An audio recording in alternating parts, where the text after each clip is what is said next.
അള്ളാഹുവിൻ്റെ സൃഷ്ടികളിൽ ഉന്നതരായ വിഭാഗമെന്ന വിധത്തിൽ എല്ലാ അർത്ഥത്തിലുമുള്ള ഔന്നിത്യം പ്രകടിപ്പിച്ചുമാണ് ജീവിക്കേണ്ടത്. മനുഷ്യൻ്റെ ആക്രാന്തത്തിൻ്റെ ഭാഗമായി വെട്ടിപ്പിടിക്കലും കൊള്ളയടിക്കലും ലോകത്തെ തന്നെ സ്വന്തമാക്കലും ആഗ്രഹിക്കുന്നതിൻ്റെ ഫലമായി പലപ്പോഴും നീതിവിരുദ്ധമായ സ്നേഹത്തിന് യാതൊരുവിധ പരിഗണനയും നൽകാത്ത മനുഷ്യനെ തന്നെ കൊല്ലുന്ന അതിക്രമിച്ചു കൊണ്ടിരിക്കുന്ന ഒരു ലോകത്താണ്, ക്രൂരതയുടെ ഒരു ലോകത്താണ് നമ്മൾ ജീവിച്ചുകൊണ്ടിരിക്കുന്നത്. നമ്മുടെ ചുറ്റുഭാഗത്തും വിവിധ സന്ദർഭങ്ങളിൽ നമ്മളത് കണ്ടുകൊണ്ടിരിക്കുന്നു.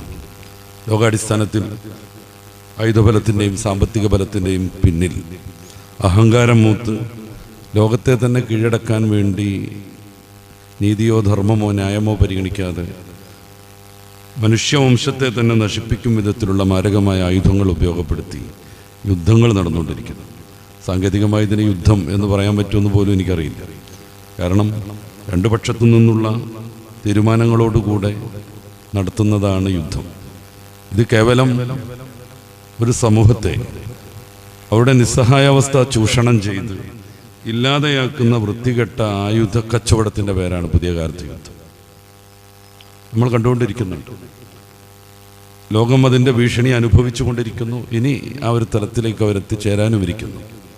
നമ്മുടെ നാടുകളിലൊക്കെയുള്ള ചില യുദ്ധവാർത്തകൾക്ക് കീഴിൽ ആഘോഷിച്ചുകൊണ്ടുള്ള വലിയൊരു സമൂഹത്തിൻ്റെ കമൻറ്റ് കാണുമ്പോൾ ഇതേതെങ്കിലും ഒരു വിഭാഗത്തെ മാത്രം ബാധിക്കുന്നതാണെന്നും ഈ ചെയ്തുകൊണ്ടിരിക്കുന്ന കൊടും ക്രൂരതകൾ ന്യായീകരിക്കേണ്ടതാണെന്നും തോന്നും വിധം മനസ്സ് ശിലാരൂപത്തിലായ കുറേ സമൂഹം അവിടെയൊക്കെ ഈ ചുറ്റുപാടുകളിൽ പോലും രൂപപ്പെട്ടു വരുന്നത് നമുക്ക് അനുഭവിക്കാനും കഴിയും.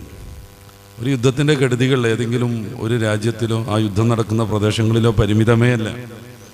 ഇപ്പോൾ ഇറാനിൻ്റെയും പലസ്തീനിൻ്റെയും സംഘർഷങ്ങൾ കാരണം ഡീസൽ പെട്രോൾ പോലെയുള്ളതിന് അടിസ്ഥാന വസ്തുവാകുന്ന ക്രൂഡ് ഓയിലിന് വലിയ വില കൂടിക്കഴിഞ്ഞു. അതോടുകൂടെ വിലക്കയറ്റം പിടിച്ചു നിർത്താൻ പറ്റാതെയാണ്. ട്രാൻസ്പോർട്ടേഷൻ മുഴുവൻ നിലനിൽക്കുന്നത് ഇത്തരം ഇന്ധനങ്ങൾ ആശ്രയിച്ചിട്ടാണ്. ആ ഇന്ധനങ്ങൾക്ക് വലിയ വില കൊടുക്കേണ്ടി വരുമ്പോൾ സ്വാഭാവികമായും അതിൻ്റെ അനുബന്ധമായി ലോകത്തുള്ള എല്ലാ ചരക്ക് ഗതാഗതങ്ങളിലും ഇത് ബാധിക്കും. അപ്പോൾ ഓരോ മനുഷ്യനെയും പല രീതിയിൽ സ്വാധീനിക്കുന്ന ബാധിക്കുന്നതാണ് ഇന്ന് കണ്ടുവരുന്ന ഭീകരമായ യുദ്ധങ്ങളെല്ലാം. അതിൻ്റെ ന്യായോക്തികളിലേക്ക് ഞാൻ തൽക്കാലം പോകല്ല. പരിശുദ്ധ ഇസ്ലാം മുന്നോട്ട് വെക്കുന്ന നീതിയുടെ ഒരു സന്ദേശമുണ്ട്. അത് മാനവർക്കെല്ലാവർക്കും മഹത്തായ പാഠമാണെന്ന് പറയുന്നത് പരിശുദ്ധ ഇസ്ലാമിൻ്റെ ഒരു വക്താവ് എന്ന രീതിയിൽ മാത്രമല്ല, പരിശുദ്ധ ഇസ്ലാമിൻ്റെ ഒരു സമൂഹം എന്ന രീതിയിൽ മാത്രമല്ല. അതാണ് വസ്തുതയെന്നും അതാണ് യാഥാർത്ഥ്യമെന്നും വസ്തുതാനിഷ്ഠമായി പഠനം നടത്തുന്ന എല്ലാവർക്കും ബോധ്യപ്പെടുന്ന ഒരു സത്യമാണ്. നമ്മൾ ആലോചിച്ച് നോക്കുക. പരിശുദ്ധ ഖുർആൻ നീതിയെക്കുറിച്ച് പറയുന്ന വിവിധങ്ങളായ ഭാഗങ്ങൾ എല്ലാം അവിടെ വിശദീകരിക്കാൻ നമ്മുടെ ഈ ഒരു ക്ലാസ്സിൽ സമയം കിട്ടില്ല എന്ന് നിങ്ങൾക്കറിയാം. ഓരോ മനുഷ്യനും നീതിപൂർവം ജീവിക്കേണ്ടതിനെക്കുറിച്ച് പരിശുദ്ധ ഖുർആൻ മുന്നോട്ട് വെക്കുന്ന കുറേ ആശയങ്ങൾ, അത് കുടുംബജീവിതത്തിലാണെങ്കിലും വ്യക്തിജീവിതത്തിലാണെങ്കിലും സമൂഹത്തിലാണെങ്കിലും രാഷ്ട്രങ്ങൾ പരസ്പരമാണെങ്കിലും കച്ചവടത്തിലാണെങ്കിലും നീതിയിലൂടെ മാത്രമേ നിലനിൽക്കാവൂ എന്ന് പരിശുദ്ധ ഖുർആൻ മാനവ സമൂഹത്തോട് എപ്പോഴും വിളിച്ചു പറഞ്ഞുകൊണ്ടിരിക്കുന്നു. ഇത് പാലിക്കുന്നതോടുകൂടെ ലോകത്ത് സമാധാനം ഉണ്ടാകും. പലപ്പോഴും നമ്മൾ കേട്ടുവരുന്നൊരു വിമർശനം ലോകത്തുള്ള എല്ലാ പ്രശ്നങ്ങളുടെയും ഒരു വശം ഇസ്ലാമാണ് എന്നുള്ളതാണ്. സത്യത്തിൽ പുതിയ കാലത്ത് അങ്ങനെയാക്കി തീർത്തിട്ടുണ്ട്. പരിശുദ്ധ ഇസ്ലാം അങ്ങനെ ആയതുകൊണ്ടല്ല, അങ്ങനെയാക്കി തീർത്തിട്ടുണ്ട്. എന്തുകൊണ്ടെന്നത് അന്യത്ര വിശദീകരിച്ചതുമാണ്. ലോകത്തെ നിയന്ത്രിച്ചുകൊണ്ടിരിക്കുന്ന ക്യാപിറ്റലിസ്റ്റുകൾക്ക് എവിടെയും ഒരു പ്രതിപക്ഷം വേണം. ഇസ്ലാം അല്ലാത്ത ഏത് പ്രത്യയശാസ്ത്രത്തെയും അവരോടൊപ്പം കിടപിടിക്കാൻ പറ്റുന്നതായിട്ട് അവർക്ക് കാണാൻ പറ്റുന്നില്ല. അതുകൊണ്ട് തന്നെ പരിശുദ്ധ ഇസ്ലാമിനെ നിരന്തരമായി പ്രതിപക്ഷത്ത് നിർത്തുന്നു. ശത്രുവായിട്ട് അവർ സങ്കല്പിക്കുന്നു, പ്രചരിപ്പിച്ചുകൊണ്ടിരിക്കുന്നു. ഈ ശത്രുക്കളെ നിരന്തരമായി എതിർത്തുകൊണ്ടിരിക്കുന്നതാണ് ക്യാപിറ്റലിസം മുന്നിൽ വെക്കുന്ന ഏറ്റവും പ്രധാനപ്പെട്ട ധനാഗമന മാർഗം. ദീർഘമായി വിശദീകരിക്കേണ്ടതാണ്. ലോകത്തെ ഏറ്റവും കൂടുതൽ വലുതായി വരുന്ന മതം ഇസ്ലാമാണെന്ന് ഈ കഴിഞ്ഞ മിനിഞ്ഞാന്ന് പോലും പുതിയ റിപ്പോർട്ടുകൾ പുറത്തു വന്നിട്ടുണ്ട്. നമ്മുടെ നാട്ടിലുള്ള ചില ഈ കറവ് പിടിച്ച ചാനലുകളൊക്കെ അതൊരു വലിയ വിവാദമായിട്ട് നമ്മുടെ കേരളത്തിൽ പ്രചരിപ്പിക്കുകയും ചെയ്തിരുന്നു. ഏറ്റവും പുതിയ കണക്ക് പരിശോധിച്ചാൽ പോലും ഏകദേശം 300 ഇരട്ടിയോളൊക്കെയാണ് മറ്റുള്ള ആദർശത്തെ അപേക്ഷിച്ച് പരിശുദ്ധ ഇസ്ലാമിൻ്റെ വളർച്ച. ലോകത്ത് ഇസ്ലാമിക പ്രസ്ഥാനം വളർന്നു വന്നാൽ ക്യാപിറ്റലിസം മുന്നോട്ട് വെക്കുന്ന ചൂഷണങ്ങൾക്ക് പിന്നെ സ്ഥാനമില്ലാതെയാകും, പൂഴ്ത്തിവെപ്പുകൾക്ക് സ്ഥാനമില്ലാതെയാകും. മനുഷ്യനെ കണ്ടിച്ച് നിത്യരോഗിയാക്കി മാറ്റിയാലും പണം വരുന്ന ഏത് മാർഗവും സംഗതമാണെന്ന് അവരുടെ തീരുമാനം പാടിപ്പോകും. ഞാൻ വിശദീകരിക്കല്ല, അതാണല്ലോ LGBTQIA+ ആക്ടിവിസത്തിലൊക്കെ നടക്കുന്നത്.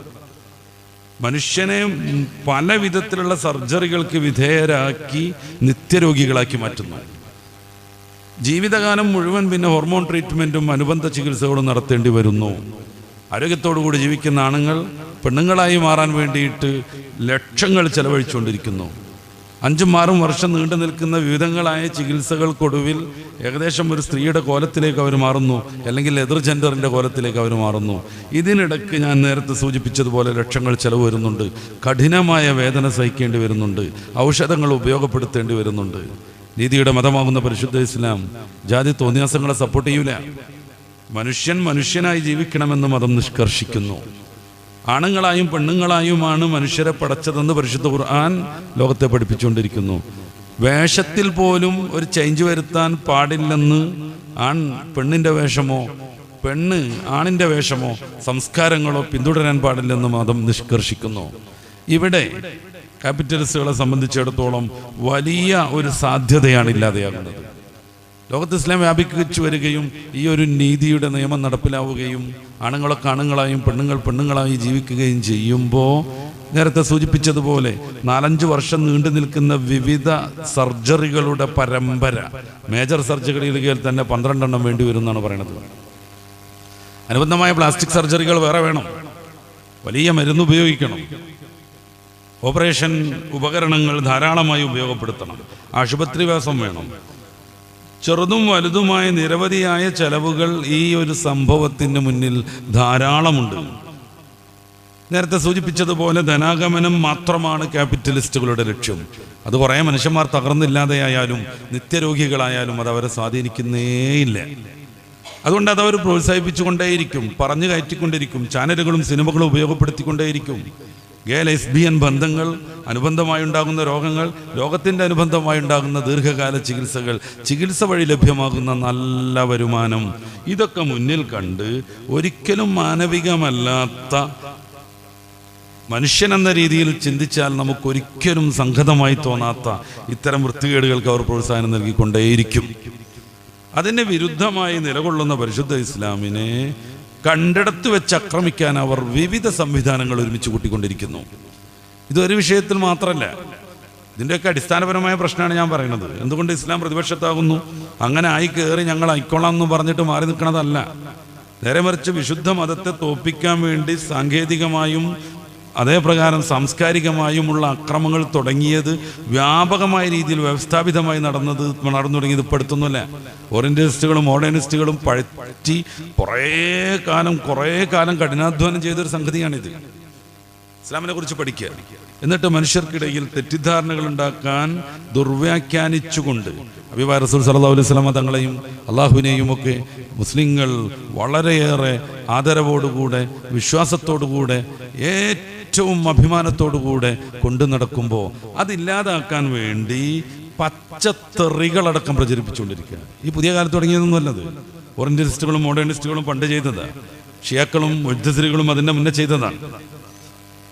ഈ ഒരു വിഷയത്തിൽ സാംസ്കാരികമായി മതത്തെ തോൽപ്പിക്കാൻ വേണ്ടി വിശ്വാസികളുടെ ഹൃദയത്തിലേക്ക് മതത്തോടുള്ള പ്രതിപത്തി ഇല്ലാതാക്കുക, അതിന് സിനിമയും സീരിയലും ഉപയോഗിച്ചുകൊണ്ടിരിക്കുക, അതിന് മദ്യവും മയക്കുമരുന്നും ഉപയോഗപ്പെടുത്തിക്കൊണ്ടിരിക്കുക.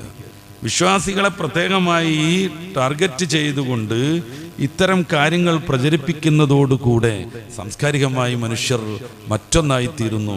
അങ്ങനെ സാംസ്കാരികമായി അധമത്വം ശീലിച്ച ഒരു സമൂഹത്തിന് മുന്നിൽ ഇസ്ലാമിനെ പ്രതിസ്ഥാനത്ത് നിർത്താൻ എളുപ്പമുണ്ട്. കാരണം നീതിയോടൊപ്പമേ മതം നിൽക്കൂ, ശാന്തിയോടൊപ്പമേ മതം നിൽക്കൂ.